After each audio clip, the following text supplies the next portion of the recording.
ఒడ్డు గంగులు అనేక మంది త్యాగమూర్తులను అందించినటువంటి ఈ తుంగతుర్తి ప్రాంతం, ఆ ప్రాంతం మీద మనం ఈ రోజు ఈ వందన మాట్లాడుతున్నామంటే వారు చేసిన త్యాగాల ఫలితమే తప్ప ఇంకొకటి కాదని ఈ సందర్భంగా మనం అందరం గుర్తించుకోవాల్సినటువంటి అవసరం ఉంది.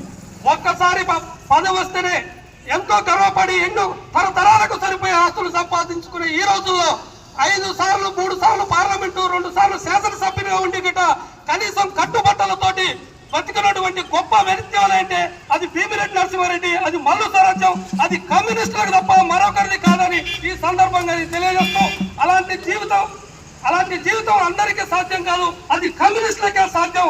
అందులో కొందరు ఉండొచ్చు, ఈ రోజు అంటుండొచ్చు కొన్ని కుక్కమూతి పిందెలు. కమ్యూనిస్టు ఎక్కడ ఉందంటే కష్టాలు ఎక్కడున్నాయో, అవినీతి ఎక్కడున్నదో, దోపిడీ ఎక్కడున్నదో అక్కడ మాత్రమే ఎర్ర జెండా ఉంటది.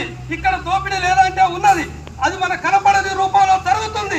ఎన్నడో ఒకనాడు బయటపడక తప్పదు. మరొకసారి ఆ తెలంగాణ రైతాంగ పోరాట స్ఫూర్తితోటి మరో రూపంలో ఎర్ర జెండా రూపంలో ఉద్యమాలు నడవక తప్పదు, పోరుబాట పట్టక తప్పదని ఈ సందర్భంగా తెలియజేస్తూ ఈ అవకాశం ఇచ్చిన మీ అందరికీ ధన్యవాదాలు తెలియజేస్తూ